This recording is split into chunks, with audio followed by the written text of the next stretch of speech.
निकसत म्यांते मयूखे परले भानु कैसी फारे तम तोम से गयंदन के जाल को लागती लपकी कंठ बैरिनी की नागिनी सी रुद्र ही रिझावे दे मुंडन के माल को लाल छितिपाल छत्रसाल महाबाहुबली कहाँ ले बखान करो तेरी करवाल को प्रतिभट कटक कटीले के ते काटी काटी कालिका सी कील की कले उदेती काल को।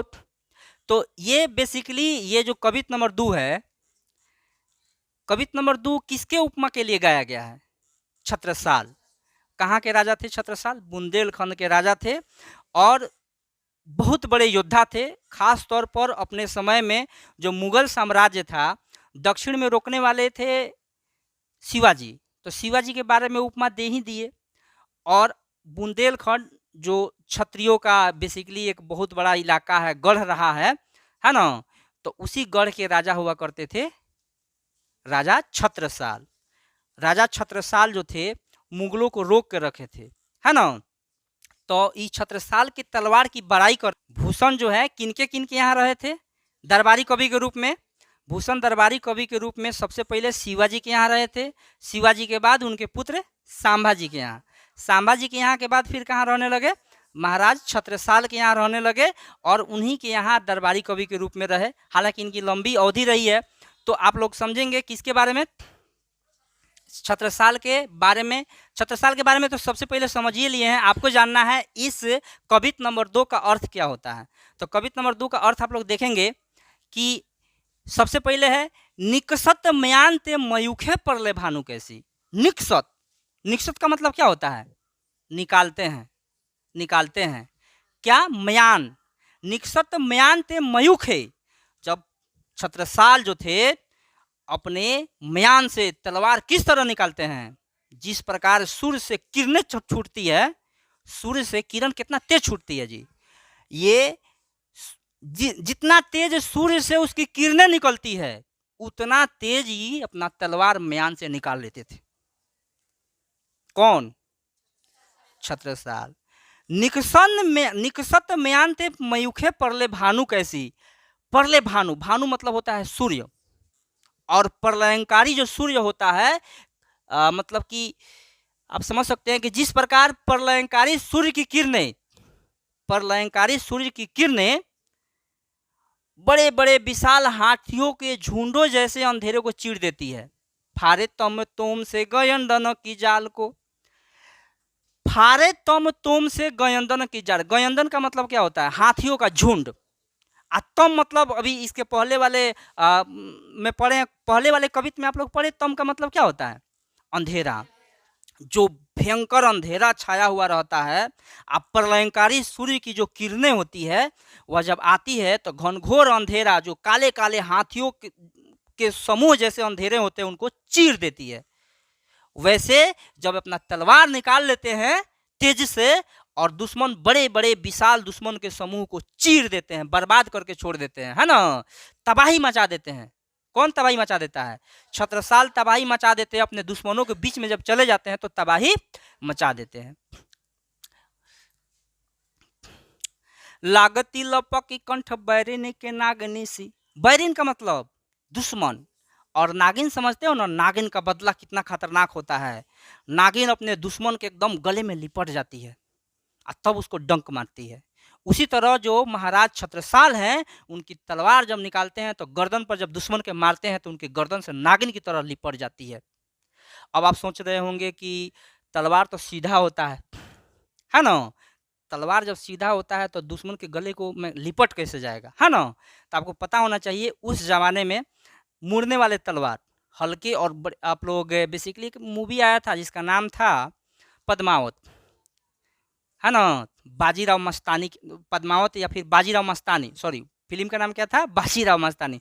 उसमें जो बाजीराव हैं वो तलवार कैसे रखे हैं? एकदम मुड़ने वाला, चलते हैं ऐसे, दुश्मन के बीच में घोड़ा लेकर जब घुसते हैं तो ऐसे मारते हैं तो पूरा कट जाता है सब, है ना, लचीला तलवार होता है। तो जिस प्रकार नागिन अपने दुश्मन के गले में लिपट जाती है, उसी तरह छत्रसाल की तलवार भी उनके दुश्मन के गले में लिपट जाता है और दुश्मन के गले में लिपट कर उन्हें काटने लगता है। ऐसा लगता है कि रुद्र, रुद्र किनको कहते हैं? शिव को। रुद्र किनको कहते हैं? ऐसा लगता है कि जो रुद्र है शिव है, और रुद्र एक तौर पर जो भगवान शिव हैं उनका क्रोधयुक्त वाला रूप है, क्रोध वाला रूप है ना। भगवान शिव जब क्रोधित होते हैं तो उनको क्या बोलते हैं, रुद्र बोलते हैं। तो ऐसा लगता है कि शिव को मुंडों की माला चढ़ाकर रिझाने का प्रयास करते हैं। रिझाना का मतलब खुश करना है ना।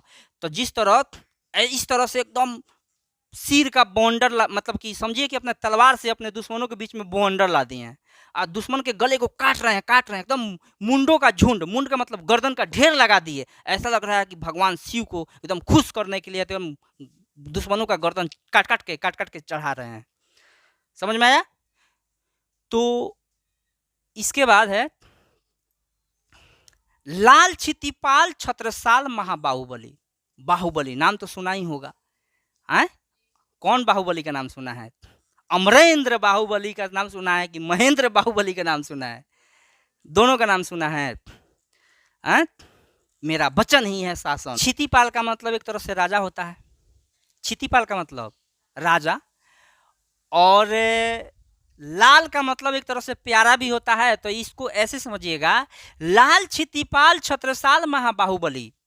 हे महाबलशाली छत्रसाल, आप क्षितिपाल के लाल हैं, राजा के पुत्र हैं या फिर राजा के प्यारे हैं। आपकी वीरता इतनी अधिक है, मैं कितना बखान करूं, कहां ले बखान करो तेरी करवार को। करवाल का मतलब क्या होता है? तलवार होता है। करवाल का मतलब क्या होता है? तो ये कह रहे हैं, भूषण कह रहे हैं कि हे क्षितिपाल के लाल, ये जो तलवार है, आपकी तलवार इतना भयंकर है जो दुश्मनों के बीच में तबाही ला देती है। उसका गुणगान मैं कहां तक करूं, कहां तक उसका बड़ाई करूं, मेरे शब्द कम पड़ रहे हैं। समझ में आया इस लाइन का मतलब? प्रतिभत कटक कटीले के टेका टिका टिकलिका सिकिल की कले उदेती काल को। प्रतिभट का मतलब क्या होता है? शत्रु योद्धा। प्रतिभट का मतलब क्या होता है? शत्रु योद्धा। आप लोग बोलिए। और कटीले, प्रतिभट कटक, कटक का मतलब क्या होता है? सेना। काटना नहीं होता है। कटक का मतलब क्या होता है? सेना। कटीले माने कितना काटते हैं, मतलब इतना काटते हैं। प्रतिभट कटक कटीले केटे काटी काटी, हे छत्रसाल, आप अपने तलवार से अपने शत्रु माने आपका जो शत्रु योद्धा, जो शत्रु होते हैं, उनको आप कितना माने इतना काटते हैं, इस तरह से काटते हैं जैसे कि ऐसा लग रहा है कि आप प्रसन्नता पूर्वक कलिका से किलक कर मतलब खुश होकर। आ कलिका का मतलब काली मैया। काली मैया जो है ना, उनको कह रहे हैं कि कालिका से किलिकी कलेऊ देती काल को। ऐसा लग रहा है कि माता जो काली हैं उनको खुश होकर उनको कलेवा दे रहे हैं, उनको भोजन दे रहे हैं। नहीं, रक्त बीज नाम था उसका, मतलब उसका खून का एक बूंद अगर गिर जाता था है ना, तो एक नया एक राक्षस पैदा हो जाता था। इसलिए एकदम काटते चल रही थी और उसका खून पीते चल रही थी। जिस ऐसा लग रहा है कि और उस तरह से भूखी काली माता का भूख शांत करना कोई छोटा मोटा बात है जी। काली मैया जो है एकदम सबका खून पी रही थी। उसी तरह जो छत्रसाल है अपने दुश्मनों को काट रहे हैं, ऐसा लग रहा है कि खुश होकर माता काली को कह रहे हैं और खून पीजिए दुश्मनों का, और खून पीजिए।